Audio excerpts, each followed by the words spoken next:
किसान भाइयों, आज हम बात करेंगे फसल में हींग के इस्तेमाल के बारे में। मान लीजिए जब किसी भी चीज़ की खेती करते हैं तो अपनी लगभग सभी तरह की फसलों में हींग का इस्तेमाल करके बहुत अच्छा लाभ ले सकते हैं। वैसे हींग का इस्तेमाल हमारी घरों में किचन में होता है और स्वास्थ्य के लिए बहुत ही ज़बरदस्त कार्य करता है हींग। और हींग को हमारे यहाँ गांधी के नाम से भी जाना जाता है। यह पाउडर फॉर्म में भी आता है और यह गोल गोल टुकड़े में भी मिल जाता है। तो हम खेती में भी हींग का इस्तेमाल कर सकते हैं। हींग में 68% कार्बोहाइड्रेट होता है, 16% नमी, 4% प्रोटीन, 1% वसा, 7% खनिज और वहीं 4% फाइबर होता है। और इसमें प्रचुर मात्रा में सल्फर भी होता है। तो हमारे स्वास्थ्य के लिए तो अच्छा है ही, साथ में इन तत्वों की वजह से हमारी फसल के लिए काफ़ी बेनिफिट दे जाता है हींग। तो हम हींग का इस्तेमाल अपनी सभी तरह की फसलों में कर सकते हैं। अब जानते हैं कि हींग हमारी फसल को किस तरह से लाभ पहुंचाएगा। तो जब इतने सारे तत्व हैं हींग में, तो निश्चित तौर पर यह हमारी फसल में ग्रोथ प्रमोटर का भी कार्य करेगा, यानी कि हमारी फसलों का ग्रोथ भी करेगा। हमारी फसलों में फंगस और बैक्टीरिया बीमारी आ जाती है, तो इसमें सल्फर तत्व होने की वजह से हमारी फसल से फंगस और बैक्टीरिया दूर रहेंगे। वहीं यह वायरस को भी कंट्रोल करेगा। वायरस की वजह से भी हमारी फसल में किकुरा बीमारी आ जाती है, पत्तियां पीली हो जाती हैं, फसलों की ग्रोथ नहीं होती है। तो हींग जो है हमारी फसल से वायरस को भी दूर रखेगा। वहीं हमारी फसल में रसचूसक कीट आ जाते हैं और यह पत्तियों का रस चूस करके हमारी पत्तियों को बेजान बना देते हैं, जिसका सीधा असर फसल की ग्रोथ पर पड़ता है और वहीं फसल से पैदावार भी कम मिलने लगती है। तो यह रसचूसक कीटों को भी कंट्रोल करेगा हींग। तो बहुत सारे लाभ हैं हींग के, यदि आप अपनी खेती में हींग का इस्तेमाल करते हैं।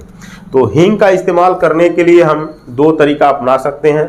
एक, या तो हम पौधे के जड़ भाग में हींग दे सकते हैं, वहीं हम पत्तियों पर फोलियर स्प्रे भी कर सकते हैं। तो मान लीजिए हम पौधे की जड़ में देना चाहते हैं हींग, तो इसके लिए हमें लेनी है 200 लीटर पानी के लिए 100 ग्राम हींग। मान लीजिए हम 1 एकड़ फसल में पौधे के जड़ में हींग देना चाहते हैं, तो हमें 1 एकड़ के लिए 200 लीटर पानी लेनी है और उसमें खूब अच्छी तरह से हींग को मिला लेनी है। उसके बाद हम जड़ भाग में हींग के पानी को दे सकते हैं।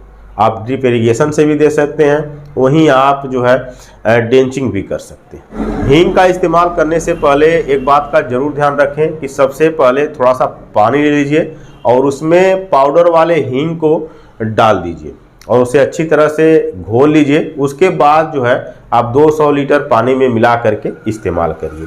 मान लीजिए आप पीठ वाली टंकी का इस्तेमाल करना चाहते हैं, तो आप पीठ वाली टंकी में लगभग 15 से 16 लीटर पानी आता है।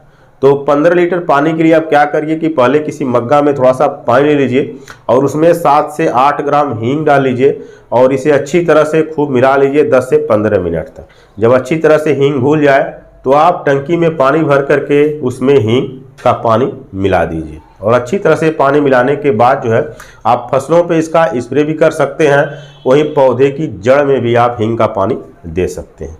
तो देखा जाए तो 1 टंकी पानी में आप 7 से 8 ग्राम हींग का इस्तेमाल कर सकते हैं। हींग की वजह से पौधे से दीमक दूर रहती है और वहीं कुछ फंगस भी हमारे पौधे के जड़ से दूर रहते हैं।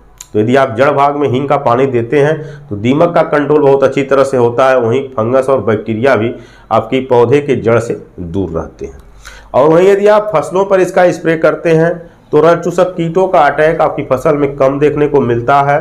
और वहीं जो किकुरा बीमारी आती है पौधे में वायरस की वजह से, तो आपकी फसल में किकुरा बीमारी भी कंट्रोल में रहती है, यानी कि आने की जो संभावना है वो कम रहती है।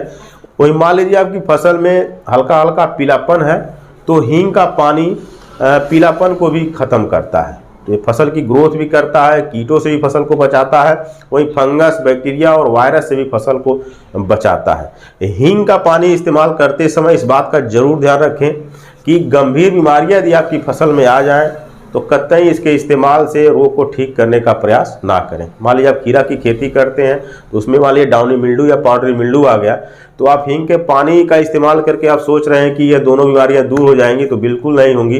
क्योंकि हींग के पानी का इस्तेमाल हमें स्वस्थ फसल में करनी है, न कि बीमार फसल में करनी है।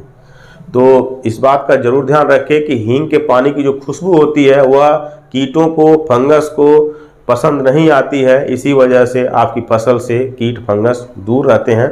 तो इसका इस्तेमाल आप स्वस्थ फसल में करें, न कि बीमार फसल में करें। बीमार फसल में आप करेंगे तो बीमारी तो नहीं ठीक होगी, बल्कि आपका जो हींग का पैसा है वो भी डूब जाएगा। तो आप हींग का इस्तेमाल स्वस्थ फसल में करें। स्वस्थ फसल में करेंगे बीमारियां दूर रहेंगी और आपकी फसल की ग्रोथ अच्छी होगी, आपकी फसल में इम्यूनिटी अच्छी होगी। तो निश्चित तौर पे आपकी फसल में जो है बीमारी, कीट, फंगस आदि नहीं आएंगे। तो किसान भाई, जानकारी कैसी लगी कमेंट में ज़रूर बताएं। अगले वीडियो में एक नई जानकारी लेकर फिर मिलेंगे, तब तक के लिए धन्यवाद।